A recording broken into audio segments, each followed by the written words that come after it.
Aboriginal indigenous to this land. We've been here not a couple thousand years, not 10,000 years, hundreds of thousands of years. We ain't brought here from nowhere, no how. We've been coming back and forth here even before the land separated. So that ain't, that old diaspora stuff is modern, contemporary social engineering controls to separate these people mentally from their inherited land. Example, we used to always meditate up at the lakes, right?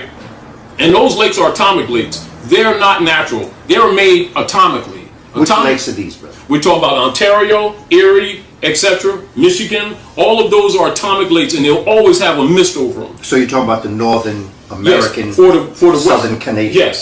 Yes, to feed the whole Western Hemisphere of fresh water, including the Red River, which is also the Nile that they call the Mississippi, was dug. That's not even a natural river. We used it for trade, and we got mounds all on that river, all on up into Canaan land.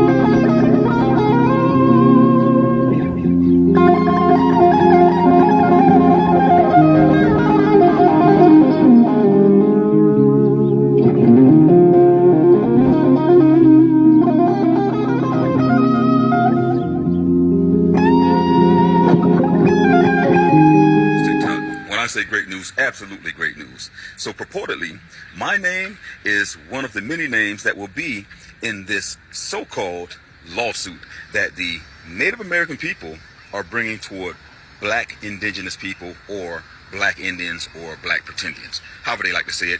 Either way, I'm ecstatic because let me tell you something. We've been trying to do this for so long, just get the federal court to say something, just you either are or you aren't, but they keep rendering all these conversations mute. So firstly, on behalf of all black indigenous people here in the United States, we thank you. We thank you because not only are we astute, I didn't say it right, not only are we astute in history, we're also astute in legal jargon. We've read every treaty, every law, everything, we've read it. And you're going to open up a door that no one else wants to open up. We thank you. Now that is the best example of brother and sisterhood. Open the doors for your brothers and sisters to be able to walk through it.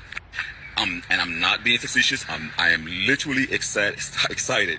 Like, I got chills all over my body because I'm so excited because, again, what you're ready to do is you're going to open the door for something the colonizers already knew, which is we will have the largest nation in the United States, thanks to you. 100% thanks to you. And I also want to thank you guys for bringing awareness to who I am and the Yamasee. You see, my people were downplayed in history for so long. Like, no one knew about the Yamasee War of 1715, right? They only knew about the story of those of you all, our brothers and sisters, because you're still our brothers and sisters, who were put in boarding homes, your hair was cut, your names and identity was taken, and no one ever questioned, well, who were the Indians that were put into slavery? Well, my family, thank you for informing them. Thank you for letting them know it was our people. Thank you for waking up so many people of color who had no idea that they could be a black indigenous person or their ancestors were black indigenous people. And because of your willingness, thanks to you, they're waking up to this. We can't wait to see you in court. I promise you, we'll bring at least 1,000 of our attorneys. And you remember, please don't get upset. This is for the best of the culture. It's for the best of Native American society, because finally we'll get a chance to put this to rest. We will finally be able to put this to rest. And we're really hoping that you're bringing your federally recognized tribes and nations forward. We don't want just regular Indians without cards. Okay, if you're not a card carrying Indian and you're trying to file this lawsuit, please don't come. It doesn't help us, because we need the federal tribes to come forth so that this can be a federal thing, which then just takes it to a whole nother level. But again, we love you. We thank you. We thank you. We really honest do. And we look forward to seeing you guys. Great news, TikTok. Why does a Virginia court oversee the Titanic shipwreck? By Sylvie McNamara. Earlier this week, in coverage of doomed OceanGate voyage to the Titanic site, An intriguing tidbit leapt out. The court that oversees matters having to do with the Titanic is apparently located in Virginia. Sorry, what? The world's most famous shipwreck is managed by a judge in Norfolk? How could that possibly be? It's the jurisdiction that's confusing. The Titanic was a British ship owned by an American company that launched in England and was bound for New York. The ship sank in international waters, and its wreckage, located closest to Canada, was discovered by a joint French-American expedition. There's no obvious tie to Virginia, so why does the U.S. District Court for the Eastern District of Virginia oversee the wreck? According to experts in maritime law, that story involves a wine decanter from the Titanic and the quirks of a little-known subspecialty called the law of salvage. But it all starts with a 19th-century ship that went down off the coast of South Carolina carrying $1 billion worth of gold. The case of the SS Central America. In 1857, at the height of the gold rush, the SS Central America set sail from Panama to New York City, laden with the fruits of the California goldfields. But when the ship broke apart in a hurricane, its treasure sank to the sea floor, where it lay for over a century. Then, in the 1980s, new technology enabled previously untouched artifacts to be hauled up from the deep. Shipwreck fever struck. Among treasure hunters, the SS Central America, known as the Ship of Gold, became something of a grail. Whoever found it was bound to become fabulously rich, and in the fall of 1988, someone did. A marine engineer named Tommy Thompson, who located the wreck a couple hundred miles off the South Carolina coast. It was absolutely phenomenal, Thompson told a reporter. Gold is very bright down there. There were rivers of gold coins, carpets of gold. Bags that held gold dust were long gone, but the dust was stuck together. To claim ownership of this gold, Thompson's expedition had to establish it to the shipwreck. And in Admiralty law, salvage rights are typically granted to the first team that presents a recovered artifact to a court. With multiple competing missions trawling nearby waters for the wreck, Thompson's team was frantic to get an artifact before a judge. According to the LA Times, the first thing the team pulled to the surface was a lump of coal coated with deep-water organisms. That was good enough. The crew apparently hung it from the ship's rigging, where a small plane grabbed it and flew it straight to Norfolk. That was their court of choice, according to the book Ship of Gold in the Deep Blue Sea, because its case law seemed favorable to their interests. And there was also a historical connection. Those who were rescued from the sinking Central America were taken to port in Norfolk. Once the coal arrived at the airport, the expedition's lawyer rushed it to a judge, who granted Thompson's team exclusive salvage rights. This outcome wasn't necessarily expected. Before that case, the law of salvage had only been applied to wrecks in U.S. waters close to shore. But the SS Central America went down over 100 miles out at sea, which muddied the jurisdiction. By granting private salvage rights that far out, the court set a new precedent. As the salvage operation played out, wild drama unfolded in Norfolk, most of it involving a battle between 39 insurance companies, a band of Capuchin monks, and Columbia University. A different court handled Tommy Thompson, absconding with his treasure without paying his investors. He's now in federal prison in Ohio because he allegedly refuses to tell prosecutors the location of 500 of the ship's missing gold coins. Amidst this chaos, the Eastern District of Virginia apparently performed well. The SS Central America case was a blockbuster, covered in newspapers nationwide, and it helped establish Norfolk as a premier venue for complex legal issues involving shipwrecks. Enter Titanic Court. In 1993, representatives of a private salvage company walked a wine decanter recovered from the Titanic wreck site into that same court in Norfolk, seeking exclusive rights to the ship. Typically, salvage rights are granted to the initial discoverer of the wreck, but oceanographer Bob Ballard, who found the Titanic in 1985, had declined to recover any artifacts, believing that the site should remain untouched. Given that there's no particular connection between Virginia and the Titanic, why did the wine decanter wind up in Norfolk? Well, salvage companies can choose to land artifacts in whatever court they want. By the 1990s, Norfolk had actually become a desired location for significant historical shipwrecks. says Dustin Paul, a Norfolk maritime lawyer. "We have very well-respected judges here who are familiar with these types of issues." Ole Varmer, a retired lawyer with the National Oceanic and Atmospheric Administration who specializes in shipwrecks, cites the legacy of the SS Central America when explaining how Virginia snagged the Titanic case. With the Central America, he says, the court asserted for the first time that the law of salvage could be applied to a wreck more than 100 miles outside of U.S. territory. The Titanic went down in international waters, so Varmer speculates that Norfolk seemed like a friendly court. In 1994, the Eastern District of Virginia granted salvage rights to RMS Titanic, Incorporated, known as RMST, though the rights came with significant caveats. Since the Titanic wreckage is of such obvious historical value and is the resting place of the more than 1,500 people who drowned, the judge imposed conditions to protect the public interest. Among them, he stipulated that the salvaged artifacts must always remain together, relics can't be sold off piecemeal, and that the collection must remain available for exhibitions and research. Such restrictions were unprecedented. There's no other case like Titanic, Varmer says. No other court has mandated that historic preservation and conservation standards be complied with. This certainly benefits the public. Lots of shipwrecks are sold piece by piece into private collections, meaning that the artifacts aren't available for research or public display. Over the years, RMST has salvaged thousands of artifacts, including spittoons, paper currency, leather shoes, branded china, vials of perfume, and a huge piece of the ocean liner's hull. And the recovery of each of these artifacts has been overseen by the Eastern District of Virginia, making Norfolk a hub for Titanic activity. "We always seek the court's approval before we take any action at the wreck site," says Bryan, an attorney for RMST. In addition, the court regularly reviews plans from various other operations with ambitions to visit the wreck site, including Ocean Gate, the company that operated the submersible that was lost this week.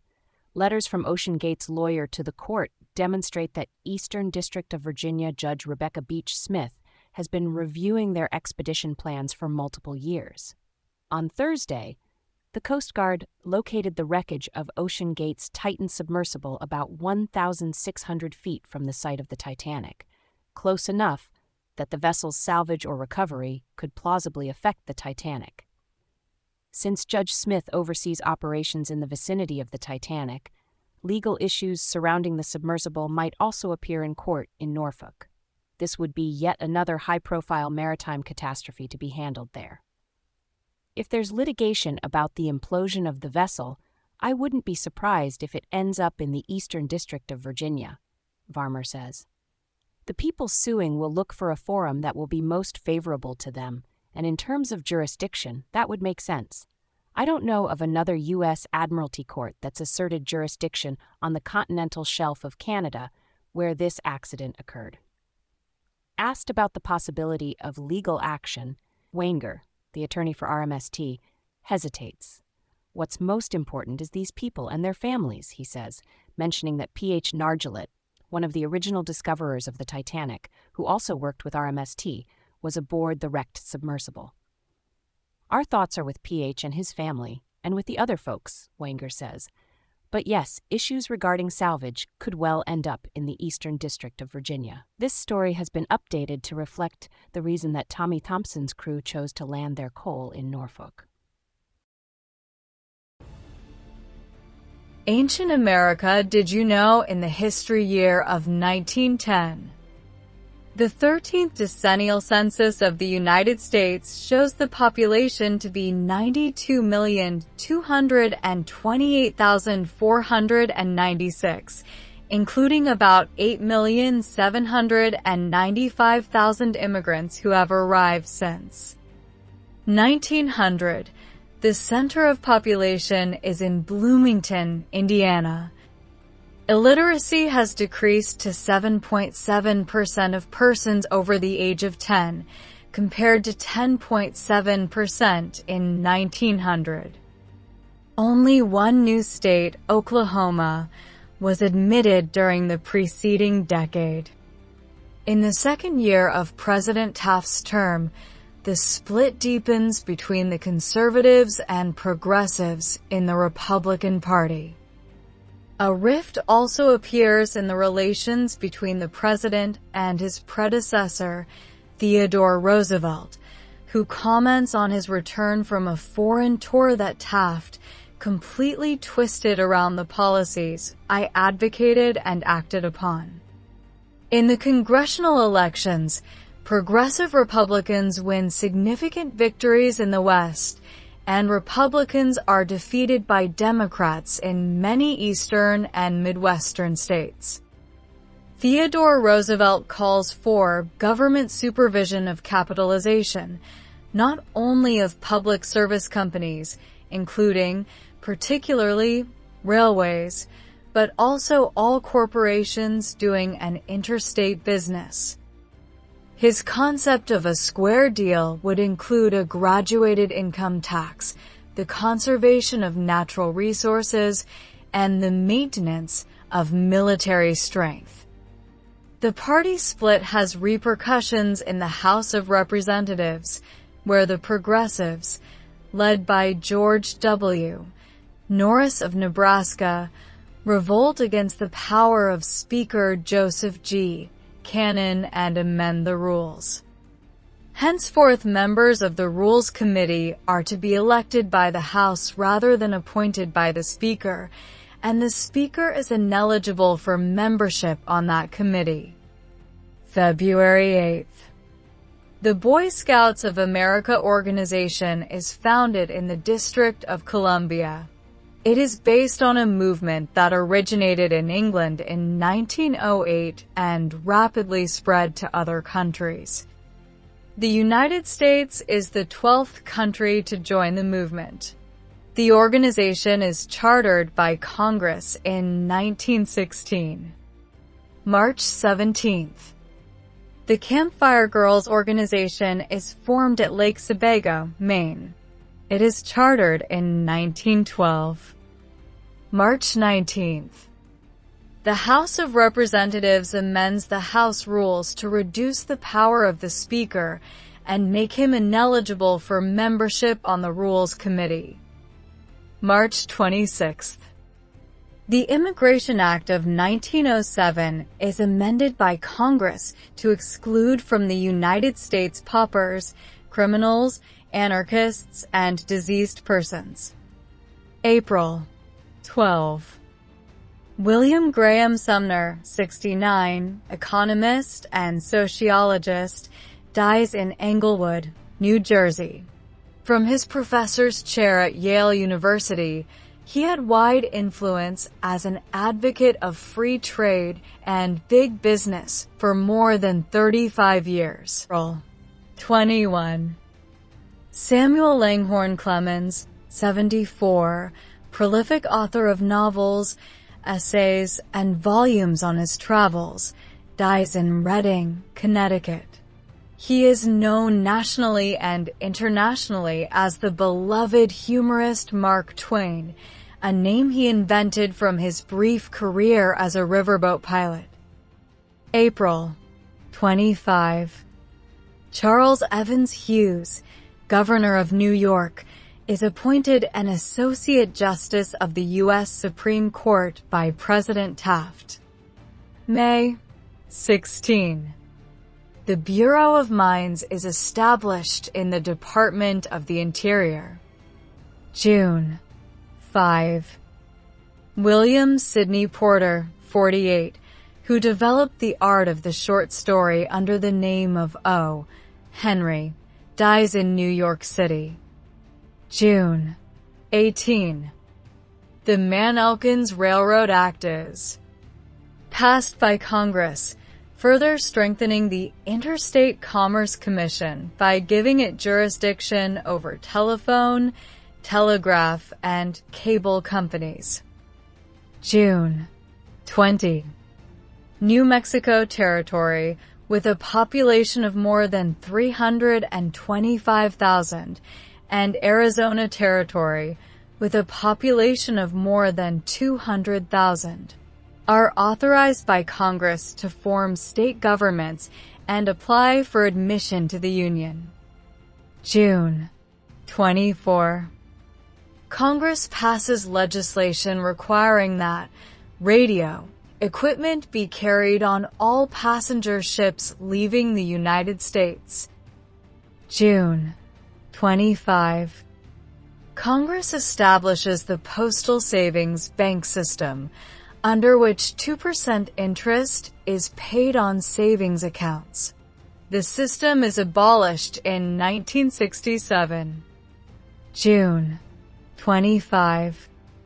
Congress passes the Publicity Act, requiring that U.S. representatives report on campaign contributions received by them. June 25. The White Slave Traffic Act, commonly called the Mann Act, is passed by Congress, barring the transportation of women across state lines for immoral purposes.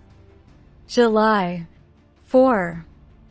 Melville Weston Fuller, 77, Chief Justice of the U.S. Supreme Court since 1888, dies in Sorrento, Maine. President Taft replaces Fuller with Edward Douglas White, an Associate Justice since 1894. White is the first Associate Justice promoted to Chief Justice. October 17. Julia Ward Howe, 91, author and lecturer, writer in 1862 of The Battle Hymn of the Republic, dies in Middletown, Rhode Island.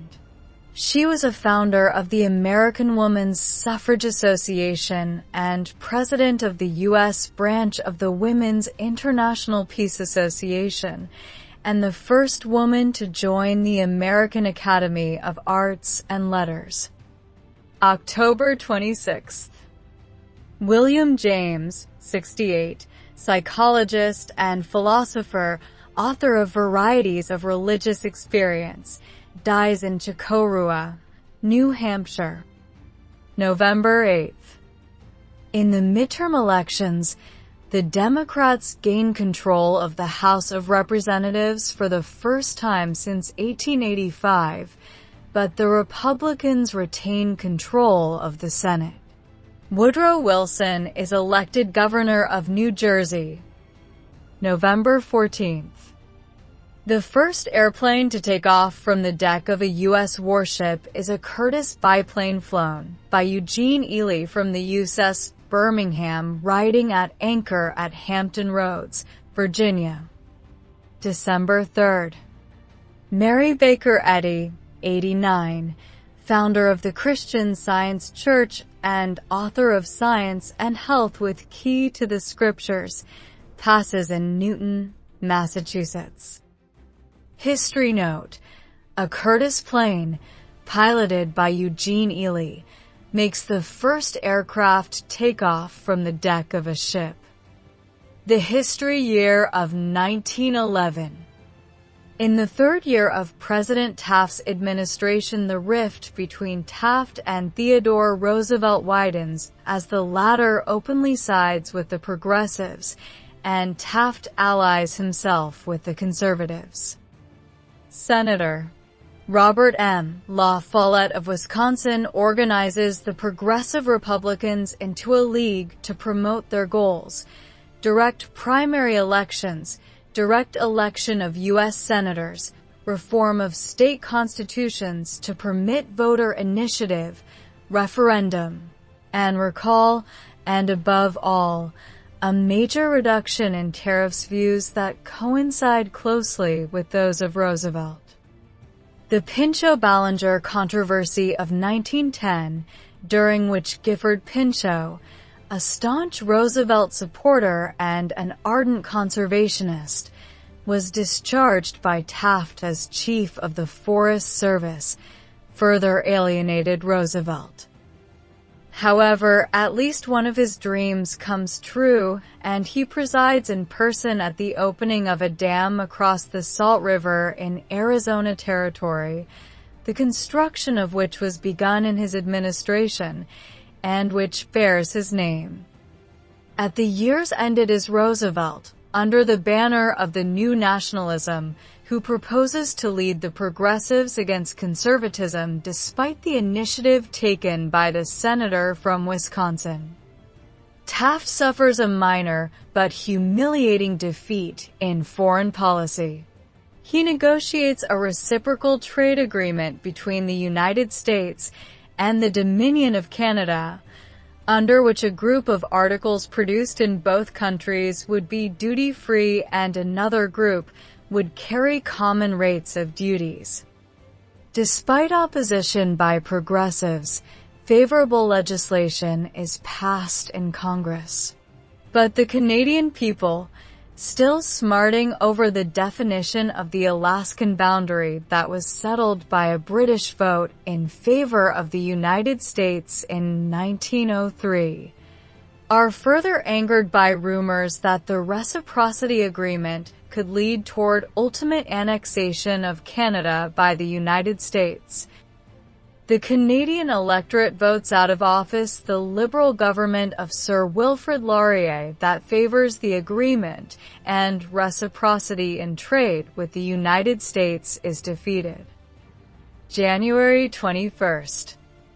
The National Progressive Republican League, representing the progressive wing of the Republican Party, is organized by U.S. Senator Robert M.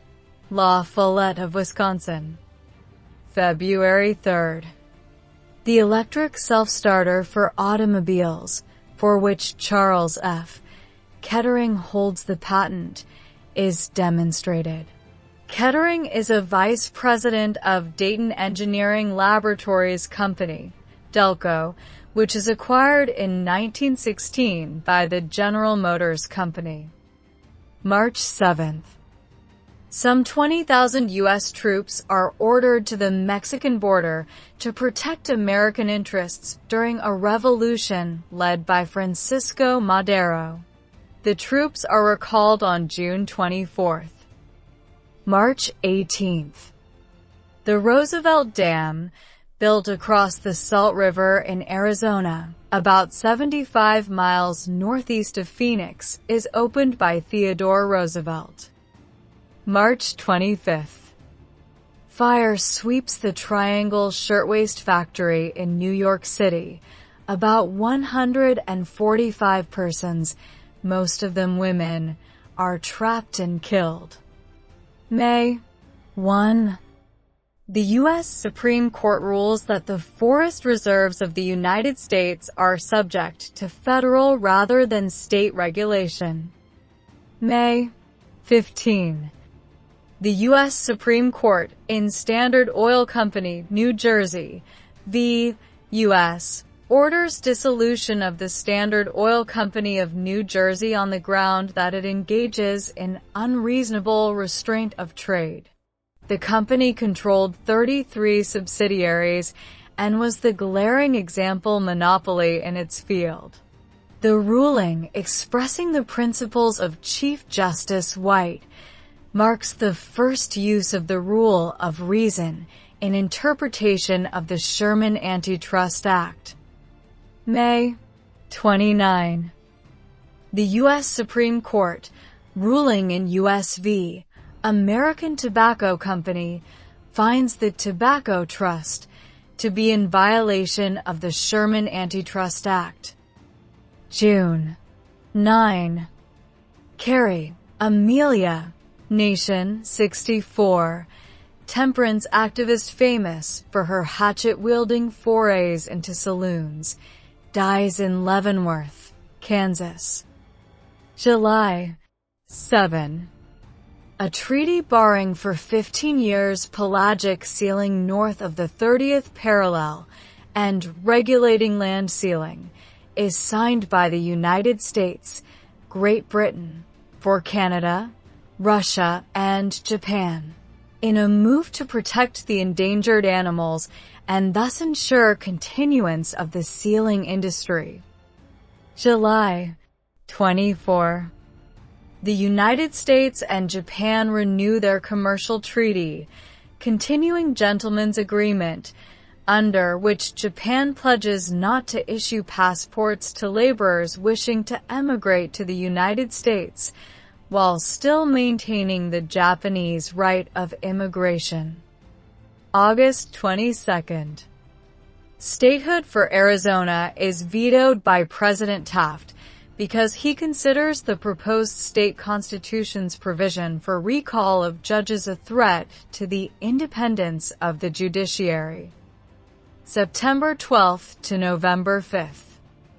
The first cross-country airplane flight is made by Galbraith R. Rogers, flying from New York City to Long Beach, California, in a right biplane in 82 hours 4 minutes of flying time over a period of 7 weeks. October 16th. The Progressive Republicans meet in Chicago and nominate Robert M. La Follette as their candidate for the presidency. October 29th. Joseph Pulitzer, 64, founder of the St. Louis Post-Dispatch and of the Pulitzer Prizes, dies in Charleston, South Carolina. Like his rival William Randolph Hearst, Pulitzer promoted the technique of sensational news coverage. December 18th. The United States abrogates an 1832 treaty with Russia because of that country's refusal to honor passports of Jewish Americans and certain clergymen. December 23rd. Theodore Roosevelt announces in a private letter his availability as the Republican candidate for the presidency. History note: the front page of the Chicago Daily Tribune newspaper describes the sinking of the Titanic.